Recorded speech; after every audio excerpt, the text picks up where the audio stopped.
Welcome back to monk and Parmanu. आज की video में हम बात करेंगे फोटो इलेक्ट्रिक एमिशन के लॉज के बारे में और आइंस्टीन्स फोटो इलेक्ट्रिक इक्वेशन के बारे में। तो चलिए शुरू करते हैं इस वीडियो को शुरू करने से पहले इस चैनल को सब्सक्राइब करें ताकि इस तरह की वीडियो आपको सबसे पहले मिल सके।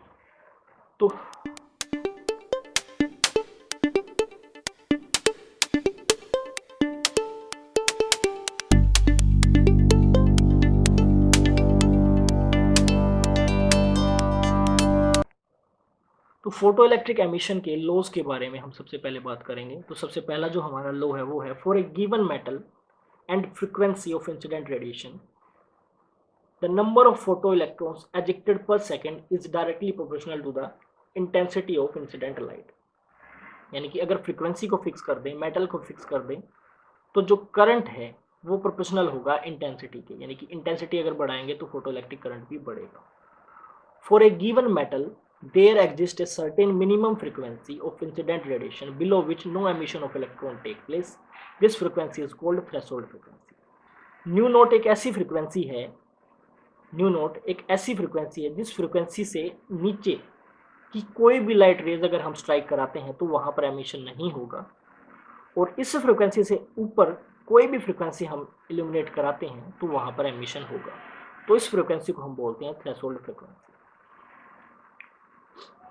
Above the threshold frequency, the maximum kinetic energy of emitted electron is independent of intensity।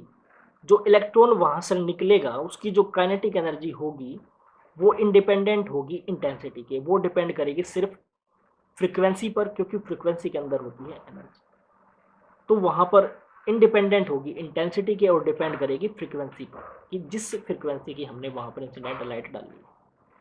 और फोर्थ जो हमारा लो है वो है the photo electric emission is a instantaneous process. वहां पर कोई भी टाइम लैप्स नहीं है। टाइम लैप्स जो है वो है 10⁹ सेकंड, जो कि बहुत ही छोटा टाइम है।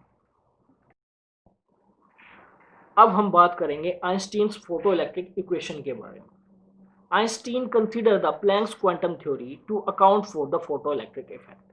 हमें पता है कि जो फोटो इलेक्ट्रिक इफेक्ट है सबसे पहले हर्ट्ज के द्वारा 1886 के आसपास स्टडी किया गया था, जब वो एक्सपेरिमेंट कर रहा था अपना ईएम वेव प्रोड्यूस करने का, यानी कि इलेक्ट्रोमैग्नेटिक वेव प्रोड्यूस करने के एक्सपेरिमेंट के अंदर उसने वहां पर इस फोटो इलेक्ट्रिक इफेक्ट को भी देखा था। According to Planck's theory, Planck's बोलता है कि जो लाइट रेडिएशंस हैं वो टाइनी पार्टिकल्स रखते हैं, टाइनी पैकेट्स रखते हैं एनर्जी के, जिनको बोला जाता है क्वांटा। और एक क्वांटम को हम बोलते हैं फोटोन। फोटोन की हमने वीडियो पहले बना रखी है, आप जाकर देख सकते हैं। फोटोन के बारे में हमने फुल डिस्क्राइब किया है, तो लिंक आपको डिस्क्रिप्शन में भी मिल जाएगा। अब फोटोन जो है वो ट्रेवल करता है लाइट की स्पीड से और उसके पास एनर्जी होती है एच न्यू। न्यू यहाँ पर फ्रीक्वेंसी है उस लाइट की जिस लाइट का वो फोटोन है। आइंस्टीन कंसिडर कॉम्पटन्स थ्योरी, कॉम्पटन की जो थ्योरी थी, one photon eject out one electron, कि जब एक फोटोन किसी लाइट रे से निकलेगा वो इलेक्ट्रॉन पर स्ट्राइक करेगा तो वहां से इलेक्ट्रॉन निकल जाएगा। तो इस तरह फोटोन के पास जो एनर्जी थी वो एनर्जी ट्रांसफर होती है इलेक्ट्रॉन से। इलेक्ट्रॉन उस एनर्जी को यूज करता है उस एटम के अंदर से फ्री होने में और साथ में कुछ काइनेटिक एनर्जी गेन करने में। तो जो energy used by electron to eject out of the atom is said to be the work function. जिस एनर्जी की वजह से वो इलेक्ट्रॉन बाहर निकल रहा है उस एनर्जी को हम उस मेटल का वर्क फंक्शन बोलते हैं। और जो काइनेटिक एनर्जी वो गेन करता है वो होती है kinetic energy max, half m v max का स्क्वायर।